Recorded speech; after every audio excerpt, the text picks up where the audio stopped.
السلام علیکم ورحمۃ اللہ وبرکاتہ۔ عظیم توبہ کیا ہے؟ میں آپ کو آج عظیم توبہ کے بارے میں بتاتی ہوں کہ بڑی توبہ کیا ہے۔ رسول صلی اللہ علیہ وسلم کے زمانے میں صحابہ کے کچھ واقعات ہوئے تھے جنہوں نے عظیم توبہ کری تھی۔ میں ان صحابہ کے واقعات آپ کو بتاتی ہوں۔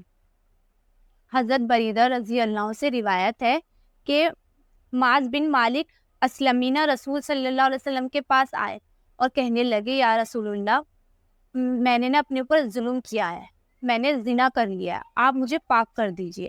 تو رسول صلی اللہ علیہ وسلم نے انہیں واپس بھیج دیا۔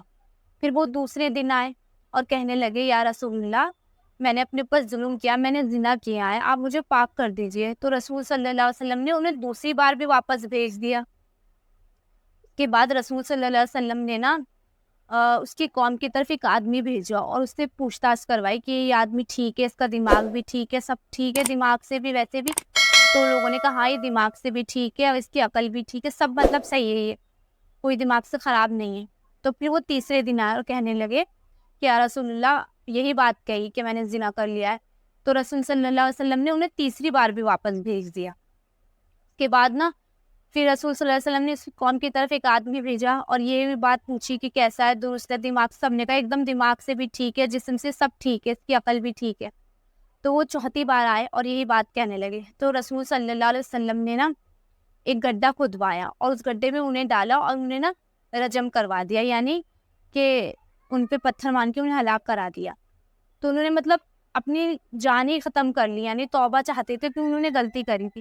پھر ایسی ایک اور واقعات ہے کہ ایک عورت رسول صلی اللہ علیہ وسلم کے پاس آئی اور کہنے لگی، یا رسول اللہ، میں نے زنا کر لیا ہے، آپ مجھے پاک کر دیجیے۔ تو رسول صلی اللہ علیہ وسلم نے اسے واپس بھیج دیا۔ تو وہ عورت کہنے لگی، یا رسول اللہ، آپ مجھے معاذ بن مالک کی طرح ہی واپس بھیج دیں گے کیا؟ تو رسول صلی اللہ علیہ وسلم نے کہا، نہیں، تو جا اور تو حاملہ ہو گئی ہے، تو بچہ پیدا کر اور اس کے بعد تو آ۔ تو وہ عورت چلی گئی اور اس نے بچہ پیدا کرنے کے بعد وہ آئی۔ آنے کے بعد رسول صلی اللہ علیہ وسلم نے کہا کہ جا تو اسے دودھ پلا، اور جب دودھ پلا لینا پورے 2 سال تو اس کے بعد آ۔ تو وہ دودھ پلانے کے بعد آئی اور بچے کے ہاتھ میں ایک لقمہ تھا روٹی کا۔ تو رسول صلی اللہ علیہ وسلم نے اس بچے کو کسی دوسرے کی پرورش میں دے دیا اور اس عورت کے لیے گڈھا کھدوایا اور اسے رجم کروا دیا۔ تو مطلب کہ اس کی سزا تھی۔ تو ایک صحابی نے اسے گالی دینے لگے اور اس کے ایسا پتھر مارا کہ اس کے سر سے خون بہنے لگا۔ تو رسول صلی اللہ علیہ وسلم نے منع فرمایا کہ ایسا مت کرو، تم اسے گالی مت دو، کیونکہ اگر مدینے کے محصول وصول کرنے والے لوگ اگر جیسی بھی توبہ کریں گے تو ان کے لیے بھی وہ کافی ہے، رسول صلی اللہ علیہ وسلم نے کہا۔ اور پھر روایتوں میں آتا ہے کہ رسول صلی اللہ علیہ وسلم نے اس عورت کی جنازے کی نماز بھی پڑھائی، یعنی اس نے اللہ تعالیٰ کی اس سے غلطی ہو گئی تھی، لیکن اس نے غلطی ہو گئی تو وہ اپنی غلطی کی معافی چاہتی ہے، توبہ چاہتی ہے، تو اس نے اپنے آپ کو ہی ختم کر لیا۔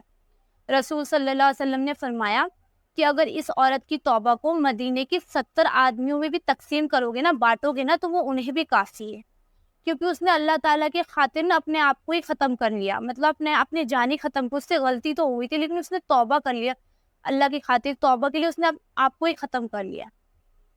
تو ایک اتنی بڑی توبہ، عظیم انہوں نے توبہ کی کہ اپنے آپ کو ہی ختم ہلاک کر لیا، کیونکہ وہ خود رسول صلی اللہ علیہ وسلم نے کہا کہ تم مدینے کے 70 لوگوں میں بھی بانٹو گی اس کی توبہ کو تو انہیں بھی کافی ہوگی ہے۔ تو اس نے بہت بڑی توبہ کری۔